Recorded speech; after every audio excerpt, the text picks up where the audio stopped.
سب سے پہلے ہم بات کریں گے لیلۃ القدر پر. لیلۃ القدر کتنی عظیم رات ہے. پہلے یہ انڈرسٹینڈ کیجئے کہ قرآن مجید فرقان حمید میں اگر کسی بات کو صرف ڈسکس کر لیا جائے, صرف اس کا ذکر آ جائے, تو وہ بھی بہت بڑی بات ہوتی کہ قرآن میں ذکر آ گیا. آپ نے سنا ہوگا, علماء فرماتے بھی ہیں کہ پورے قرآن پاک میں ایک ہی مہینے کا ذکر آیا ہے, اور وہ مہینہ کون سا ہے؟ رمضان کا مہینہ ہے. قرآن پاک میں ایک ہی خاتون کا ذکر آیا ہے. وہ عظیم خاتون کون ہے؟ حضرت مریم رضی اللہ تعالیٰ عنہ. قرآن پاک میں ایک ہی صحابی رسول کا ذکر ہوا ہے, نام لے کر صراحت کے ساتھ, حضرت زید رضی اللہ تعالیٰ. یعنی اب دیکھیں ڈسکس ہونا کتنی بڑی بات ہو جاتی ہے. مگر اس رات کو یعنی لیلۃ القدر کو صرف ڈسکس نہیں کیا گیا, صرف ذکر نہیں کیا گیا, اس کی امپورٹنس اتنی ہے کہ اس رات کو بیان کرنے کے لیے قرآن پاک کی پوری سورت نازل کی گئی, سورہ قدر کے نام سے. Try to understand the importance of that night. ٹھیک ہے, اب اس کا بہت خوبصورت شان نزول بھی ہے. ہم انشاءاللہ اس پوری سورت کو سمجھتے ہیں, پھر میں اس کا شان نزول بھی بیان کرتا ہوں.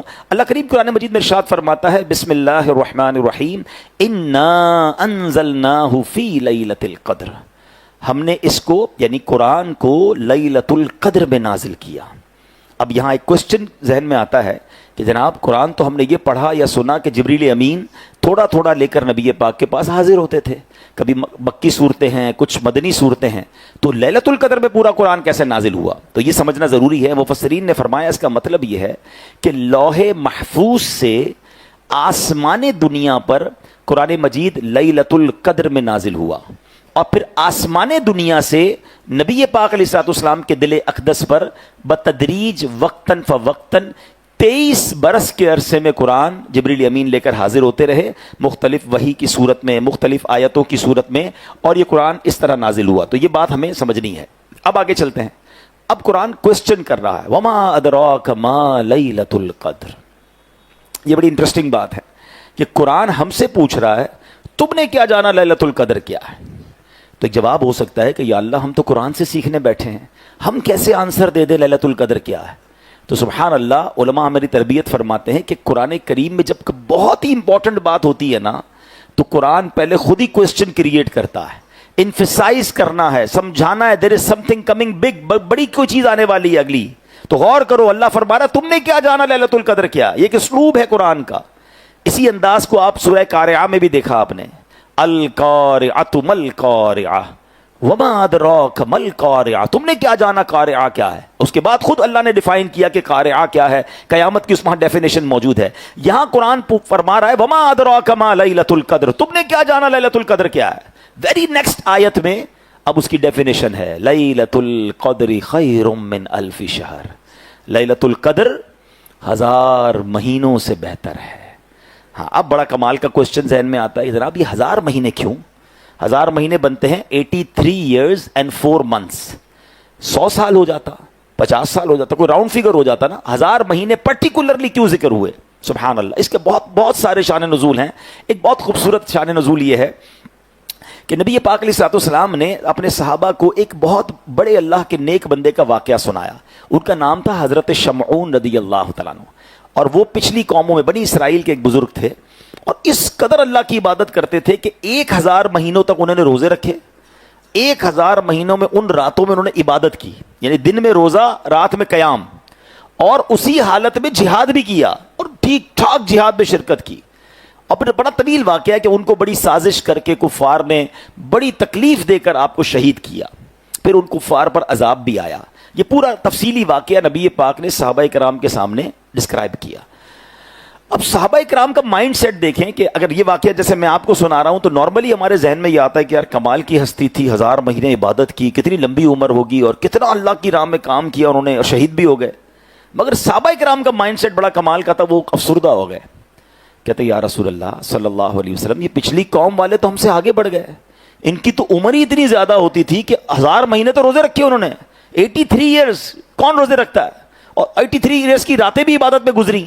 تو ہماری تو اگر لائف 83 ایئرز ہو بھی جائے تو کچھ بچپن کے سال نکال لیں, 65 کے بعد تو ویسی جان نہیں بچتی عموماً. تو پھر ہم کیسے کریں گے یہ ساری عبادت؟ ہم تو پیچھے رہ گئے. سبحان اللہ, صحابہ کرام نیکیوں میں پیچھے رہنے پر افسردہ ہوتے تھے. ہمارا حال کیا ہے؟ ہم 2000 گز کا بنگلہ دیکھ لیں تو ٹینشن میں آ جاتے ہیں, کسی کی V8 دیکھ لیں تو پرابلم ہو جاتی ہے, نیا آئی فون کسی کے ہاتھ میں دیکھے تو ہمیں ٹینشن ہے, فلاں نے جناب یہ کیسے کپڑے پہن لیے, یہ اتنی ترقی کیسے کر لی, 2 فیکٹریاں لگا لی, وہ فلاں ملک پہنچ گیا. کسی کے بیرون ملک جانے سے ہمیں اپنا ملک برا لگنے لگ جاتا ہے. ارے بھائی جہاں رہتے ہو اپنے گھر پہ تو خوش رہو. ہمارا دماغ ہی عجیب ہے, ہم لوگوں کی دنیا میں ترقی دیکھ کر ٹینشن میں آتے ہیں, اس کا کوئی فائدہ نہیں ہے. یاد رکھیے گا, آپ کتنی بھی ریس لگا لیں, آپ سے آگے کوئی نہ کوئی نظر ہی آئے گا آپ کو. کہاں تک جاؤ گے بھائی؟ جو اللہ نے دیا ہے اس پر شکر ادا کریں. کمپٹیشن نیکیوں میں کرنا ہے. یہ سوچو نا کہ وہ تہجد پڑھتا ہے, میں نہیں پڑھتا, یار میری عمر کا ہے اور عالم دین بن گیا مگر میں نہیں بن سکا, ایج مجھ سے چھوٹی اور حافظ قرآن ہے, مجھے قرآن پراپر پڑھنا نہیں آتا. یہ کیوں خیال نہیں آتا؟ اب اس میں کمپٹیشن کیوں نہیں کرتے؟ Look at the mindset of صحابہ کرام. کہتے حضور وہ تو آگے بڑھ جائیں گے. اچھا تو نبی پاک انہوں نے جب یہ عرض کیا نا تو پیارے آقا بھی غمزدہ ہو گئے کہ میری امت تو واقعی پیچھے رہ جائے گی. سبحان اللہ, قلب مصطفیٰ پر غم طاری ہو, یہ رب کو کب گوا رہا ہے. اچھا غم کیوں طاری ہوا؟ ہمارے لیے. اے امتیوں تم سے پیار کتنا ہے, وہ ہمارے نبی ان کے ہم امتی, امتی تیری قسمت پہ لاکھوں سلام. اب نبی پاک رنجیدہ ہوئے نا تو جبریل امین یہ سورہ قدر لے کر نازل ہوئے. حضور غمزدہ نہ ہو, آپ کی امت کو زندگی میں ایک بار نہیں, not in once in lifetime, every year, ہر سال ایک رات ایسی عطا کر دی گئی ہے کہ اگر کوئی اس ایک رات میں عبادت کر لے تو حضرت شمعون کی 1000 مہینے والی وہ عبادت جس میں دن میں روزہ تھا, رات میں قیام تھا, جہاد بھی تھا, شہادت بھی تھی, اللہ آپ کی امت کو اس ایک رات کی عبادت کے صدقے 1000 مہینوں سے زیادہ ثواب عطا فرمائے گا. اب پھر علماء تو علماء ہے نا, مفسرین تو ایک ایک لفظ پر غور کرتے نا. فرمایا یہ نہیں کہا حضرت شمعون جتنی عبادت 1000 مہینوں کے برابر نہیں فرمایا قرآن نے, خیر من الف شہر. قرآن نے کہا 1000 مہینوں سے بھی بہتر ہے. اب کتنی بہتر ہے وہ اللہ جانے, اس کی عطا سے اس کی حبیب جانے. ہمارا تو کام بن گیا نا, ہم تو نکمے لوگ ہیں. ایک رات ایسی اور ہر سال وہ رات آتی ہے. اچھا پھر ہم پر اور کرم کیا ہوا, ہمیں یہ نہیں کہا کہ سال میں کوئی بھی رات ہے ڈھونڈتے رہو پورا سال, نہیں. پیارے آقا نے ہمارے لیے, اس امت کے لیے کیا بڑا احسان کیا کہ ایک بار نبی پاک علیہ الصلوۃ والسلام نے پورے مہینے کا اعتکاف فرمایا.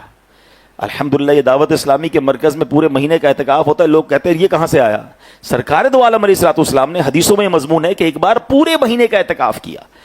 20 دن گزارنے کے بعد جب 2 عشرے ختم ہو گئے, پیارے آقا اپنے خیمے سے باہر آئے اور کچھ اس طرح ارشاد فرمایا کہ میں نے لیلۃ القدر کی تلاش میں 20 دن اعتکاف کیا, مگر اب مجھے بتایا گیا ہے کہ لیلۃ القدر رمضان کے آخری عشرے کی 5 طاق راتوں میں سے ایک رات ہے. تم میں سے جس کو اعتکاف کرنا میرے ساتھ کر لے. اس کے بعد سے سبحان اللہ یہ آخری 10 دن کا اعتکاف جو ہے وہ زبردست طریقے سے رائج ہوا. مبارک انہیں جو آخری عشرے کا اعتکاف کرتے ہیں. حدیث پاک میں آتا ہے من اعتکف ایمانا و احتسابا غفر له ما تقدم من ذنبه. میرے آقا فرماتے جس نے اللہ کی رضا کے لیے, ایمان کی حالت میں ثواب کمانے کے لیے رمضان میں یہ آخری عشرے کا اعتکاف کیا, حدیث پاک کا مضمون, اللہ اس کے پچھلے سارے گناہ معاف فرما دیتا ہے. تو مبارک ہونے جو اعتکاف کر بیٹھے ہیں, مگر جو اعتکاف کر چکے, خدارا مسجد کا تقدس یاد رکھیے گا, فضول باتوں سے بچنا. اللہ کے گھر میں بیٹھے, اس کا پروٹوکول ہے نا, کسی بڑی جگہ جاتے تو اس کا احتیاط, اس کا پروٹوکول, اس کے آداب ہوتے ہیں. اللہ کے گھر میں آپ اس لیے نہیں آئے کہ کھائیں پیئیں, ہنسی مذاق نہیں, عبادت کریں, ذوق و شوق کے ساتھ رہیں, آنسو بہائیں, دعائیں مانگیں. آپ تو خوش نصیب ہیں, اب تو جو بھی لیلۃ القدر ہوگی آپ کو مل جانی ہے انشاءاللہ. آپ اللہ کے گھر میں ہی ہوں گے. تو یہ تو ہو گئی بات ان لوگوں کے. اب ہم جیسے لوگ جو اعتکاف میں نہیں ہیں تو ہمیں کیا کرنا ہے کہ ہمیں لیلۃ القدر کو ٹارگٹ کرنا ہے. بہت اچھی بات ہے کہ آج آپ ہم سب علم دین کی اس محفل میں بیٹھے ہیں. 5 طاق راتیں انشاءاللہ یہاں اجتماع ہوگا. آپ یہاں بھی تشریف لائیں, اور بھی دعوت اسلامی کے تحت پورے پاکستان, پوری دنیا میں اجتماعات ہو رہے ہیں. فیضان مدینہ میں مدنی مذاکرہ ہو رہا ہے, مگر اس کے ساتھ ساتھ انڈیویجول عبادت بھی کریں. جیسے ماشاءاللہ یہاں صلاۃ التسبیح ہوئی, تو میں 5-6 ٹپس دیا کرتا ہوں, دوبارہ دے دیتا ہوں. اللہ کرے کوئی عمل کرے گا تو مجھے بھی کچھ ثواب مل جائے گا. کہ آپ ان 5 راتوں میں پہلے, اچھا یہ بھی بڑی خوبصورت بحث ہے کہ 5 میں سے کون سی رات ہے. قرآن پاک میں ایک اشارہ موجود ہے, اور ہمارے اکثر علماء فرماتے ہیں کہ رمضان کی 27ویں شب جو ہے وہ شب قدر ہے. اور وہ اشارہ کیا ہے؟ سورہ قدر میں لیلۃ القدر 3 بار آیا. انا انزلناہ فی لیلۃ القدر وما ادراک ما لیلۃ القدر لیلۃ القدر خیر من الف شہر. 3 بار آیا. تو لیلۃ القدر میں کتنے حروف ہیں؟ 9 حروف ہیں. اگر آپ کاؤنٹ کریں گے نا تو 9 حروف ہیں. 9 ملٹیپلائی بائی 3 27. تو علماء فرماتے ہیں یہ قرآن میں ہی اشارہ ہے کہ 27ویں شب جو ہے وہ شب قدر ہے. مگر ایک حدیث میں یہی فرمایا کہ 5 میں سے کوئی بھی رات ہے. تو گویا ہمیں کرنا بھی یہی چاہیے. بے شک 27ویں کو زیادہ اہتمام کر لیں ورنہ 5 طاق راتوں کو ٹارگٹ پہ لے لیں. تو کرنا یہ ہے, پہلے یہ ذہن میں بنا لیں کہ 83 ایئرز 4 مہینے میں عبادت نہیں کر سکتا. یہ تو پاسبل نہیں ہے میرے لیے. ایک رات مس نہیں کرنی ہے کہ اس سال ان 5 راتوں میں سے کوئی ایک رات تو لیلۃ القدر ہے. ٹھیک ہے, اب میں نے ان 5 راتوں کو فل ٹارگٹ پہ لے لینا ہے. اس کا طریقہ کیا ہے میں چند باتیں بتا دیتا ہوں, پھر انشاءاللہ اگلے ٹاپک کی طرف چلتے ہیں. کہ اس میں عشاء کی نماز اور فجر کی نماز, ویسے یہ سارا سال کیا کریں کہ جو عشاء کی نماز اور فجر کی نماز با جماعت پڑھ لے اس کو ساری رات عبادت کرنے کا ثواب ملتا ہے. تو یہ ٹارگٹ کر لیں کہ عشاء اور فجر مس نہیں کرنی, پوری تراویح بھی پڑھیں ماشاءاللہ. اس کے بعد آپ لیلۃ یعنی طاق راتوں میں کچھ نوافل پڑھیں. جیسے آپ نے ماشاءاللہ صلاۃ و تسبیح پڑھی, جنہوں نے نہیں پڑھی وہ بعد میں کچھ نوافل پڑھ لیں, 4 نفل پڑھ لیں, 12 پڑھ لیں, لیلۃ القدر کی نیت سے پڑھ لیں. ٹھیک ہے, 2 کام ہو گئے. تیسرا, آپ کچھ نہ کچھ قرآن پاک کی تلاوت ضرور کریں اس رات میں. سورہ ملک پڑھ لیں, سورہ یاسین پڑھ لیں, اللہ توفیق دے تو کوئی ایک پارہ پورا پڑھ لیں. ابھی تو رات بہت لمبی ہے نا, رات آپ نے کوئی اور کام نہیں کرنا. یعنی میں دل پر چوٹ کرنے کے لیے کہہ رہا ہوں کہ اگر آج ہماری اس مسجد میں اناؤنسمنٹ ہو جائے کہ جو 5 راتیں پوری عبادت کرے گا اس کو 25 لاکھ روپے ملیں گے, میرا خیال ہے روڈیں بھی بھر جائیں گی اور کوئی فجر تک نہیں جائے گا باہر. تو بھائی 20-25 لاکھ کی کوئی اہمیت نہیں ہے. 83 سال 4 مہینے سے زیادہ عبادت کا ثواب اس ایک رات میں ملنا ہے. اور سب کی مغفرت, سبحان اللہ, فرشتے نازل ہوتے ہیں, فرشتے دعاؤں پر آمین کہتے ہیں. تو ہمیں اس رات کو مس نہیں کرنا ہے. اب آتے ہیں, 3 چیزیں ہو گئیں. چوتھی, آپ کچھ ذکر و اذکار کریں. ان 5 راتوں میں ہو سکے تو 313 بار درود پاک پڑھ لیں, 111 بار کلمہ پاک پڑھ لیں, پھر سبحان اللہ, الحمدللہ, اللہ اکبر, جتنا ذکر الہی اور درود پاک کر سکتے ہیں وہ بھی کر لیں. 4 ہو گئی باتیں. 5ویں نمبر پہ آپ ایک کام کریں کہ اس رات جو ہے آپ اگر والدین حیات ہیں تو آپ بہت خوش نصیب ہیں. یعنی اس سے بڑھ کر خوش نصیب کون ہے کہ طاق رات بھی ہو اور ماں باپ بھی ساتھ ہوں. ماں ساتھ ہے تو اس کی دعائیں لے لیں, والد موجود ہے تو ان کے ہاتھ چوم لیں. اس رات 5 راتوں میں ان کی دعائیں لیں. اللہ اکبر, یو آر سو لکی اگر آپ کے ماں باپ رمضان میں آپ کے ساتھ ہیں. جن کے ماں باپ نہیں ہیں ان سے پوچھو کتنا یاد آتے ہیں. تو اب 5 راتوں میں ہو سکے تو ماں باپ کو کچھ ایصال ثواب کریں, اور پاسبل ہو تو قبرستان تھوڑی دیر کے لیے ان سے سمجھ لیں روحانی ملاقات کے لیے چلے جائیں, وہاں جا کے سورہ یاسین سنا دیں انہیں. 5 ہو گیا. 6 نمبر پہ ایک کام کریں کہ ان 5 راتوں میں کچھ نہ کچھ چیریٹی کریں. 50 روپے, 100 روپے, 1000 روپے, جیسی آپ کی حیثیت, 10,000 روپے, 1 لاکھ روپے, لفافے بنا لیں 5 تاکہ مس نہ ہو. ٹھیک ہے, 6 کام ہو گئے.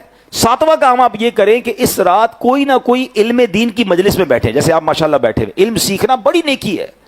جس نے یہ 7 کام کیے اور 5 رات کیے, 5 میں سے کوئی بھی رات لیلۃ القدر ہوئی, اس کی وہ عبادت 1000 مہینوں سے بہتر ہو جائے گی. لیلۃ القدر خیر من الف شہر. اب یہ ٹارگٹ آپ کا کرنا ہے کام, اور بھی آپ ایڈ آن کر لیں. یہ تو مجھے 7 کام یاد آئے, آپ اور بھی نیکیاں ایڈ کر سکتے ہیں. اللہ توفیق دے کسی مریض کی عیادت کر لیں, ہے یہ بھی جناب نیکی ہے. تو انشاءاللہ اس یعنی ملٹی پلائی ہوتا جائے گا. اگر آپ جس طرح دنیا میں ہم اسکیم, کوئی حکومت کہتی ہے نا فلاں تاریخ کے بعد ٹیکس لگ جائے گا, تو بندہ اس سے پہلے سارے کام نپٹا رہا ہوتا ہے, اپنے مال بھی منگوا لیتا ہے, ایکسپورٹ بھی کر دیتا ہے, ضرورت نہیں ہوتی پھر بھی کنٹینر چڑھا دیتے ہیں. یار چڑھا دو بھائی, بعد میں ڈیوٹی لگ جائے گی. اتنا سوچتے ہیں یار, یہ ڈیڈ لائن ہے, یہ ڈیٹ ہے. دنیا کے لیے ساری ڈیڈ لائنیں پتا ہیں, دنیا کی ساری آفرز ہمیں ایکسپٹ کرنی ہے. یہ قرآن نے آفر دی ہے, یہ شریعت نے ہمیں موقع دیا ہے. اور ایک بات اور یاد رکھیے گا, وی ڈونٹ نو, ہو سکتا ہے یہ زندگی کی آخری لیلۃ القدر ہو. ابل تو اللہ کرے ہمیں مل جائے, ابھی بھی نہیں پتا کہ ہم آخری شب طاق رات تک زندہ رہیں گے کہ نہیں. آگاہ اپنی موت سے کوئی بشر نہیں, سامان 100 برس کا ہے, پل کی